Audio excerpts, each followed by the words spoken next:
What is up, guys? My name is Pocketcraft, and welcome back to the Minecraft Pocket Edition Survival Guide. So today I'm going to be talking all about how to make a villager trading hall in Minecraft Pocket Edition, and why you need to do it, right? So villager trading halls are really nice to have. You can get pretty much any item you want in the game, from diamond tools to diamond armor to enchanting books to just about anything you can think of from villagers and villager trading halls. And so it's awesome, right? It's super useful. And this trading hall design, it'll work on any version. However, there's a couple things you can do in other versions that you can't do on Minecraft Pocket Edition. For example, in Java version, if you cure a zombie villager, then they get discounted trades, and that doesn't happen in Pocket Edition. And so we're going to be leaving some of those things out that might be in other designs. Just a short little walkthrough here. I kind of showed you the cubicles I made last time. It's the same basic design. All you really need is to have a 1x2 space for the villager to stand. And then I like to have a trapdoor here, and then I'll put the block, their workplace block, right here, where that is.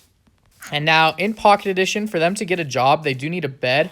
I'm not sure if that's true on other versions or not, so I'll be putting beds back here. However, the issue is sometimes the beds, the villagers and the breeder, will claim one of the beds or workplace blocks for themselves. And so that'll be a little bit awkward.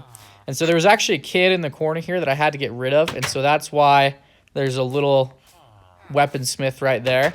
But I decided to just put him in there, get him out of the way, and then I'll show you guys how we do this, right? So we're using the same strategy to transport villagers that we did in the video for how to make the villager breeder. If you guys haven't checked that out, by the way, you totally should. But we're going to put them right into here. And so without further ado, I guess we'll get into it. We'll start with our first one. So we put him in the minecart, and he'll go along, and he'll get in there. We're going to close this right here. And since he is a normal villager, actually, we don't even have to destroy that like I did last time. So we'll hit that, and I'll have to probably go run around to the back to be able to pick that up. There we go. And now what we're going to do is we're going to put a workplace block in front of him. And I'm going to go with a composter. I usually like to do farmer villagers first because you can get the most emeralds from them in the easiest manner, in my opinion, because you can literally grow the stuff you trade with them. And I'll put it back here, and the issue will be whether he claims it or a different villager. And so, yep, that's what I was worried about. So one of these guys is now a farmer. Yep, it's this guy right here, but that's okay. And this guy actually became a blacksmith. Maybe they don't need a bed, but I'm pretty sure they do. But that's okay. I was actually expecting that, and that's the great thing about this is I'm going to put all the beds back there that we need, but I can put this down, and I can actually switch out the workplace block here, so he will get it instead of somebody else, right? And so I'm going to fill up this area back here with beds so that hopefully they'll all be able to get the workplace blocks. And I actually don't have enough beds for this many villagers, so I'll have to get more of them. But hopefully, and I put that one in the wrong place, hopefully this villager right here has claimed a bed. And actually, I'm going to need to claim a bed to sleep really quickly, but I'll bring you guys back in the morning, and we'll try and make this work out a little bit better. But I'm actually going to switch this block really quickly, and we'll put a lectern in and see if maybe he decides to be a librarian. And nope, it looks like we have a different villager being a librarian again. Now it's the one in the corner. That's all right. We have a way to deal with that. I'm also going to try and get my composter back. Whoa. Okay. So, this is weird. Somehow it glitched me into the same area as the villager, which I think to get out of this, I'm going to have to do something pretty bad. Everybody close your eyes. Whoa, that was really easy. So that was not good. But now what we're going to do is pretty simple. We're going to forget about what I just did. And I think the best strategy here is to just fill up all the cubicles, and then we can just rearrange the workstation blocks as we need to. So we'll send him forward. And we'll just keep placing blocks until eventually somebody will have to get the right one, and then we can just move them around. And so I'm going to work on this really quickly. It'll take me a couple minutes, but once I have everyone set up with jobs, there's something else I want to show you guys. So it took some switching around, but I was finally able to get all 5 of them, minus the one I may have had to dispose of, to get a job, right? And to get lined up with their actual job. And it's important that the villager is in front of their workplace block, because otherwise they won't be able to replenish their trades. And so it's really important that they're right in front of it.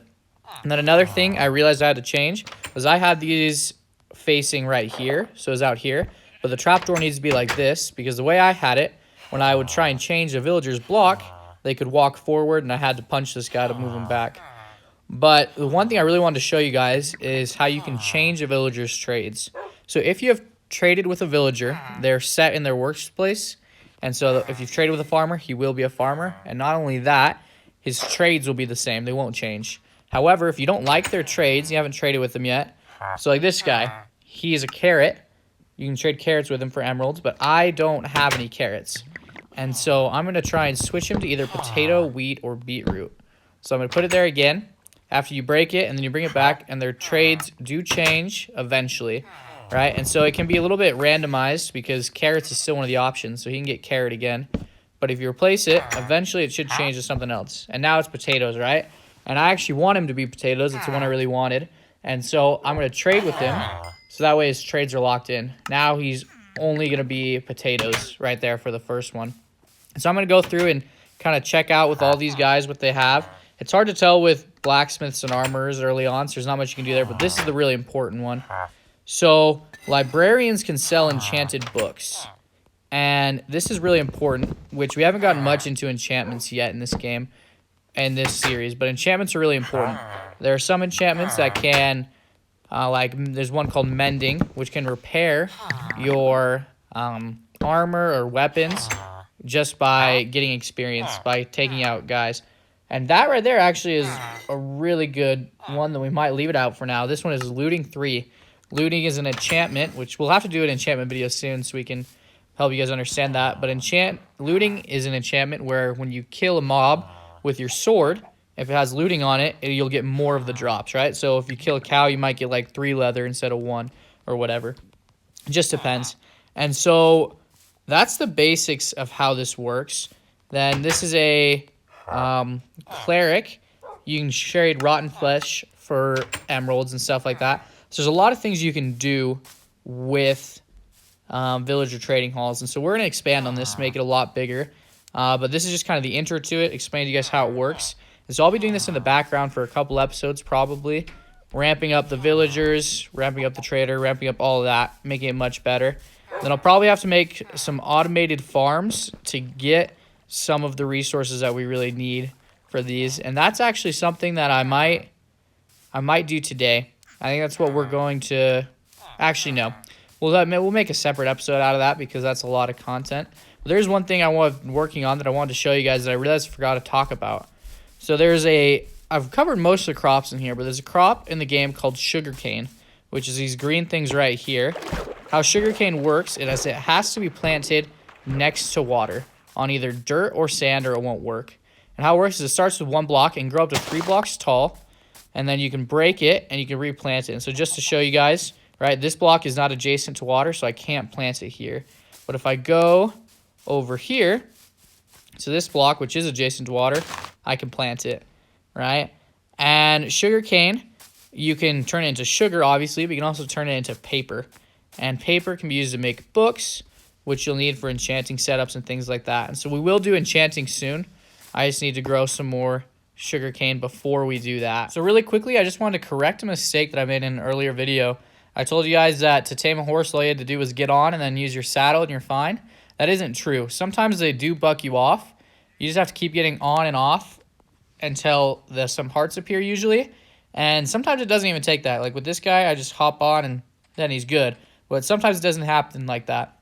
But you can also feed him apples or hay bales or things like that.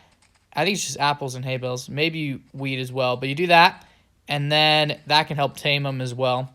But I will do a video in the future probably about all of the animals, because there's a lot of animals that you can ride or that you can do other things with. So let me know down in the comments section below if that's something that you guys would like to see. One other thing for the comment section down below, I'd like you guys to comment down below your favorite villager trade, what you love to trade with villagers. because villagers are one of my favorite mechanics in Minecraft, so I'd like to see if you guys like them as well and what things you guys like about them. Also, if you're still around, please consider giving this video a like. It helps me out a lot. It will promote this video out to more people so that more people can learn how to play Minecraft on Pocket Edition, and that would be awesome. Also, I made this bridge here. It's pretty ghetto. It doesn't look super nice. I should probably find a way to make it look a little bit nicer, but I just wanted an easier way to get across with a horse. Unfortunately, I do not have an item called a lead yet. We'll have to find a wandering villager would probably be the easiest way to make that. But I think actually I just realized something. I remember there's another way to make a lead. I think all you need is slime balls, and I can't remember if it's string or if it's some sticks or something, but we might actually be able to make a lead right now. Let's check. And that's the great thing about, yeah, all it is slime ball and string. So a lead is an awesome item that I'm really glad we have, because you couldn't do too much on your horse yet, at least I couldn't, because they can just wander around. But if you have a lead, you can leash him to something like this, to a fence post, and then he sticks around here. So now I can have a horse that actually stays here until I build a stable for him. And I will have to build a stable for some horses and llamas and stuff in the future. But that is just a mechanic that's important to note. And I'm glad I remembered you could do that, because I was going to have to kill a wandering villager to get one. That's how I usually get one. Although wandering villagers aren't my favorite, so I'm usually okay with taking them out. But I think that's probably going to be it for today's video. It's a little bit shorter, but I don't want to drag it on with things that you guys weren't expecting in the title. But if you guys enjoyed this video, please consider giving it a like. And if you're new to the channel, please consider subscribing. Thank you guys all so much for watching. I hope you have a fantastic rest of your day. And I will catch you guys all in the next video.